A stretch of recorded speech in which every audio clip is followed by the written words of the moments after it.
We are all one. In this video, I'll be talking about the concept of mirroring, the way it was given to me by my spiritual guides. And my first introduction to this concept happened back in the Ladoga forest on the Ladoga Lake, in that experience that I've already shared in one of my previous videos, where I've channeled a lot of information from the civilization of whites, and in that specific experience I've been contacting a girl from a civilization of whites which doesn't live in the physical world anymore, but I was able to access the information that that entity was willing to share with me.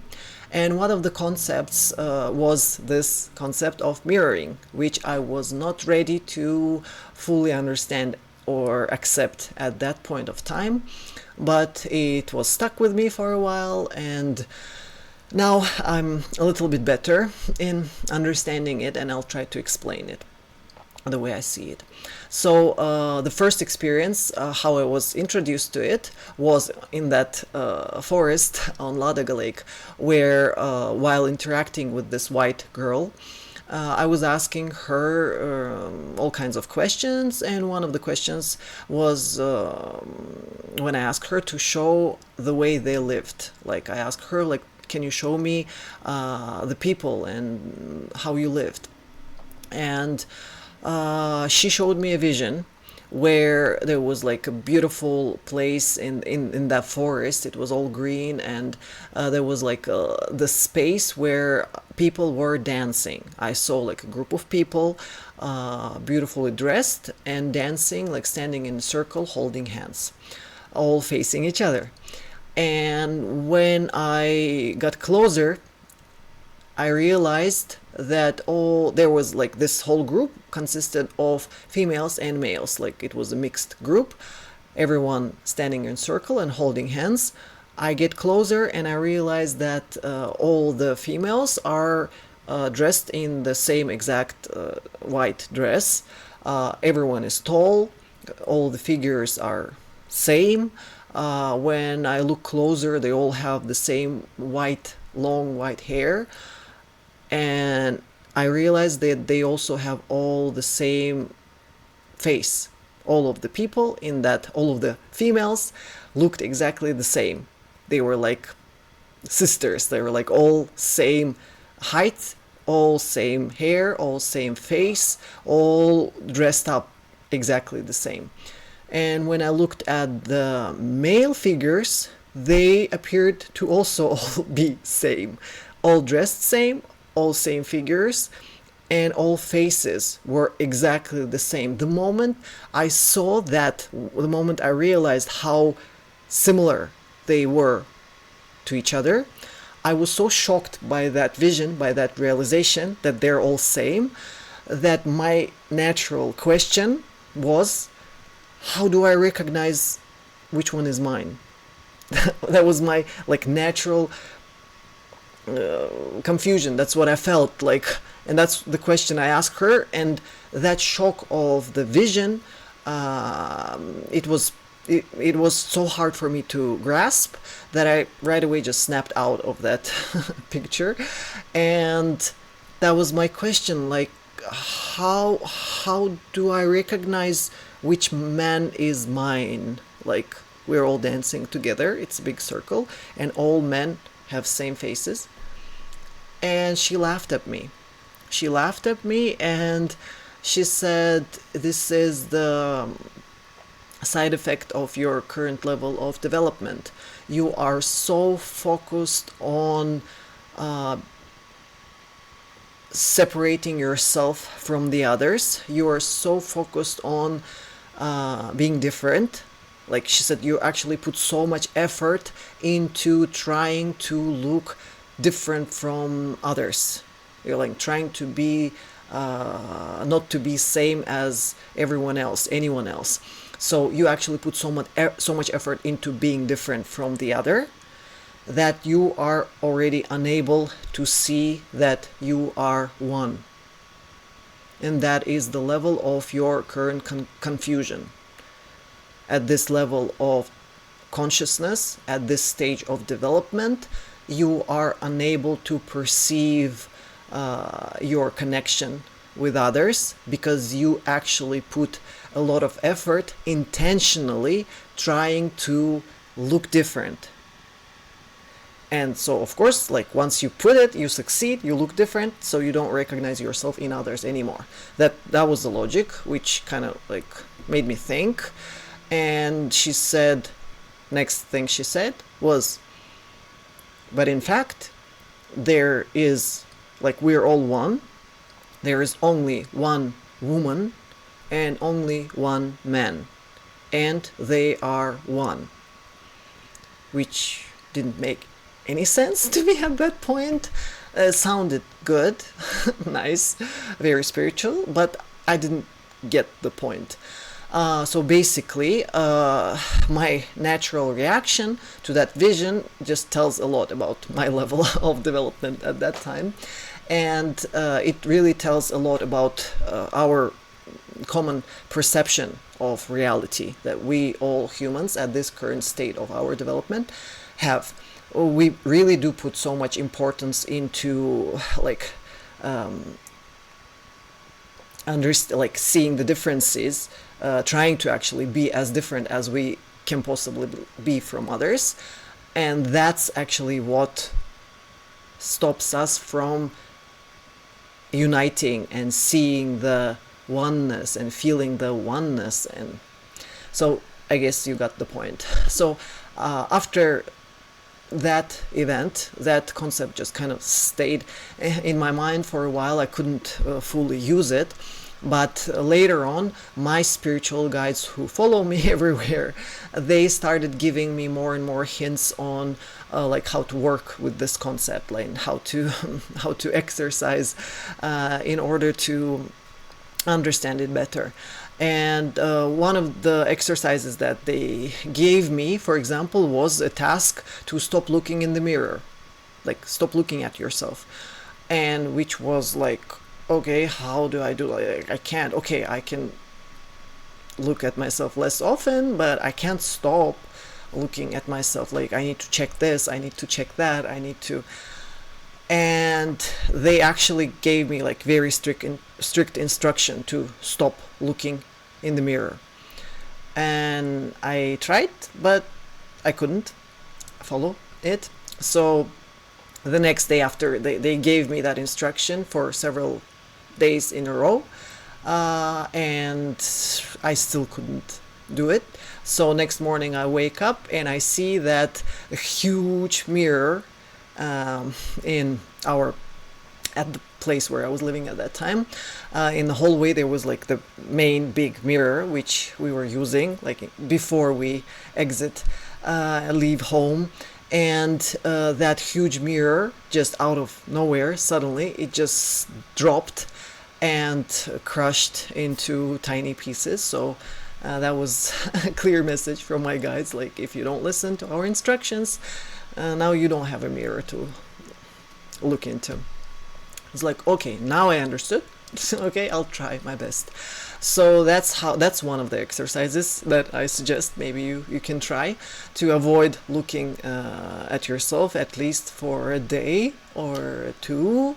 See how that feels and see how dependent you are on constantly checking your, like, how do I appear, on checking on your appearance. And because in fact your constant checking on your appearance is what is stopping you from evolving and growing and becoming something else, because you're constantly checking yourself too often. And every time you check, you remind yourself of how you used to look. And that's a long story. But one of the exercises is that, and another exercise that I was given was to actually, like, outside, sitting in a cafe, for example, while observing the people, whoever comes in my field of in my view, to look at the person that I currently perceive and say to myself that this is me, to try to recognize myself in anyone I see. can try to do that exercise as well, that depending on the level of your resistance, it might feel more or less uncomfortable, because there is like, you don't have to accept the person fully as a copy of yourself, but to try to find at least one characteristics that would be resembling your own, like anything that you find, and try to own it. Like, try to find at least one quality, for example, in that cab driver, or in that waiter, or in this girl passing by. Try to see at least one characteristic that you know you also have, and try to own that. And according to that, based on that one characteristic, be able to say that, yeah, that is me, that is a version of me. Yeah, okay, that is an exercise which slowly teaches you to get used to the idea that everyone around you is a reflection of yourself. Because currently in the world, at this frequency at which we are currently living, we are yet unable to actually be one and be same, as in that example that that white civilization had shown me. Okay, it's so easy to recognize yourself in other, like at that level of development, it's obvious, like she has the same face as me, like yeah, it's obvious, I see that you are me.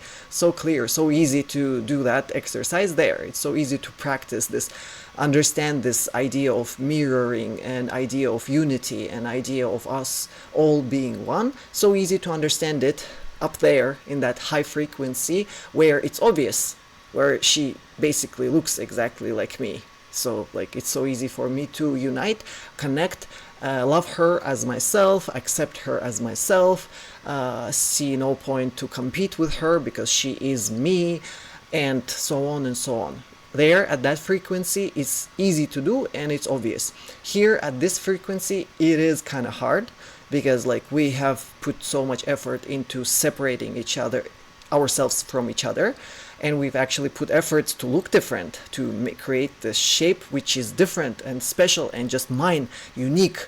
And we're holding on to this uniqueness with like so much power that like to just give up all that uniqueness and merge and melt into some unity with others.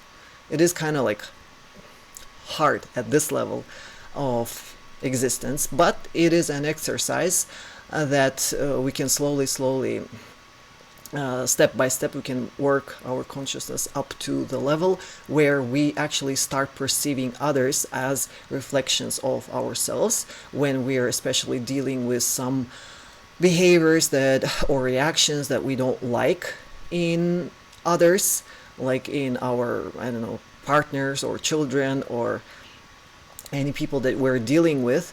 Whenever we don't like a behavior, ability to unite to that, connect to that idea that we are connected in a way, we are united in a way, we are one in a way.